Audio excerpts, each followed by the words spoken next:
Welcome to KK Java Tutorials. In this video of JUnit 5 tutorial, today we will discuss about temp directory extension feature in JUnit 5. Yeah. So first of all, we'll understand the concept, and after that we'll understand all the concept using our demo project as well. Yeah. So let's start.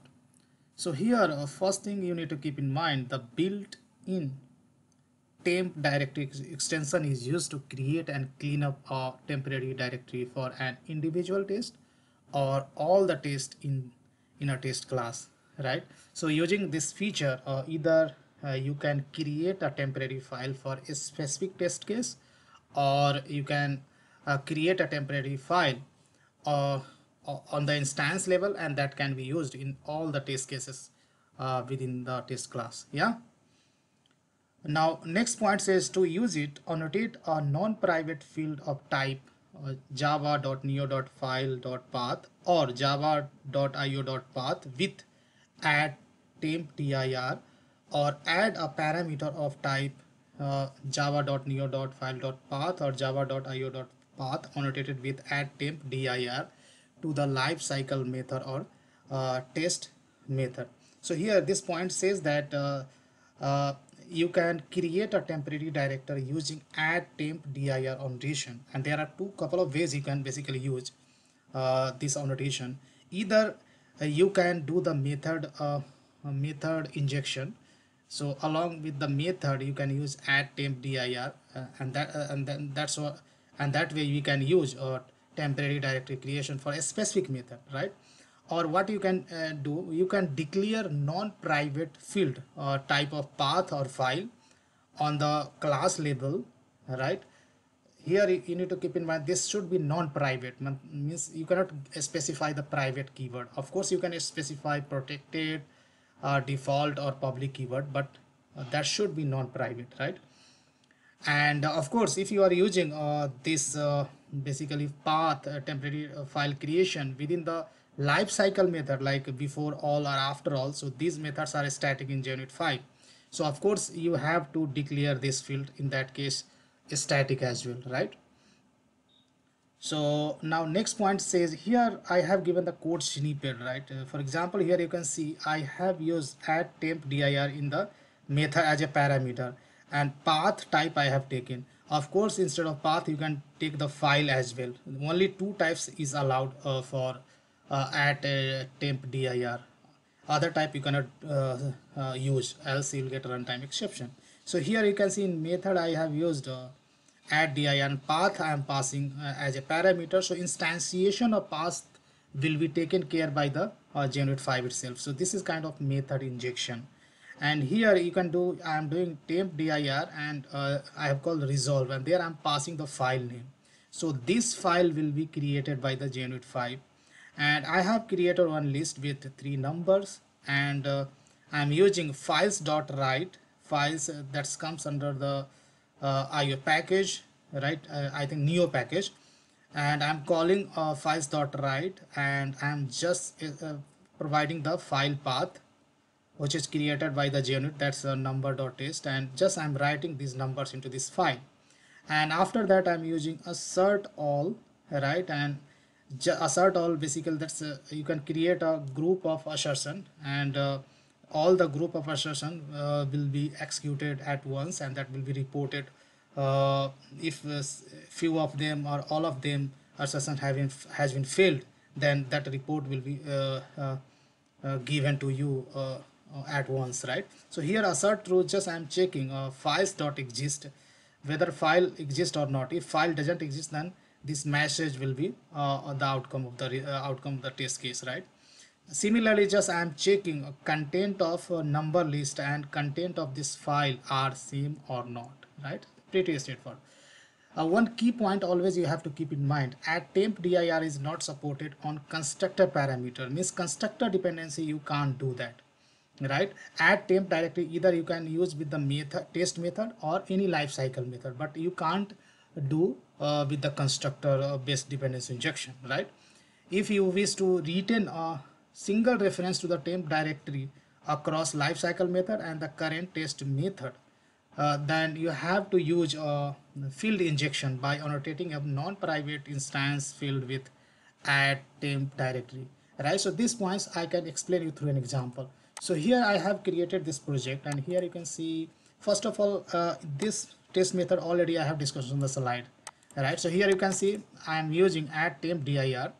So guys, so creation of temporary file, creation and deleting the temporary file is really very difficult for a developer. So JUnit 5 provides you a notation is called add temp dir, that you can use either with the method parameter or instance level for auto wiring, right? Then this test method already I have explained you, right? Now let's say this path, right? So here instead of java.neo.file.path, you can use java.io.file as well. Only two types you can use. So now I have declared on the class level. This should, if you are using shared path in the lifecycle method as well, then you have to make it static. Otherwise you can make it non-static as well. But here you cannot use like private. If you use private, then compile time no problem, but if you try to run, then runtime will get an error saying that this should be non-private. Here you can see test case has been failed, and this is complaining must not be private, right? So here you can use default keyword, protected or public, but not private. These things you have to keep in mind. Instead of path, you can use file as well, java.io file type as well. Now this is already explained. Now next, so now I have declared this in the instance level, right? So I can use this variable in all my test cases. So here I am using this one, these two test cases I am using this one, right? So here in second test case, what I am doing, basically here I am just trying to create a file mynumbers.txt, right? And here I have created a list with 3 numbers, and now in this file, right, I am writing this numbers, list of numbers, and after that assert all I have applied. I'm just checking whether this file, right, exists or not. If doesn't exist, if this test case get failed, then this message would be the outcome, right, of the test report. And after that, inside the assert all, second assertion I'm using assert lines match, that is basically matching content of this list and this file as well, right? So just I'm providing the path saying that there is a file, is called this file. Just compare this list and files content. If both are equal, then this assertion is going to be passed, right? Similarly, I have written second test there. Again, I am using this shared variable which is declared on the class level, right? And here I have created at this time name of this 3 persons name I have given, and just this list I am writing in this basically this file. And finally I am using content of this list as well as content of this file, right? Path is specified over here. If both are same, then this test case is going to be passed. If I run this test case, then this is going to be pass all test cases. You can see that's in green color. Now before leaving, let me tell you one thing, guys.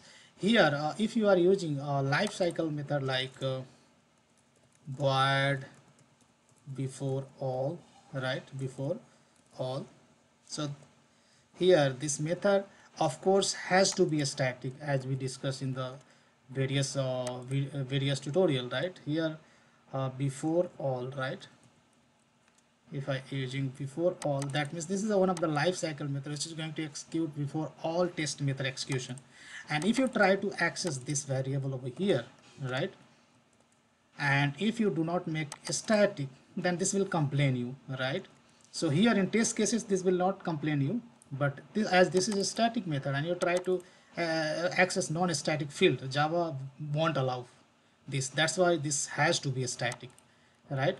And similarly, if you have after all annotation, right, after all, so this life cycle in method is going to execute uh, after finishing all test case method execution, right?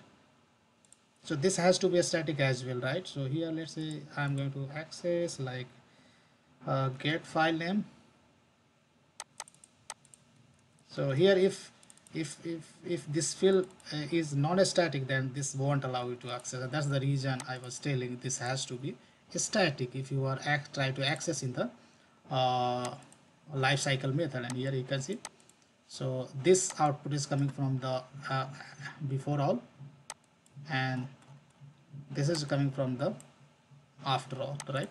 And of course, if you want to do the method injection, right, add temp dir in life cycle method, that also is possible, right?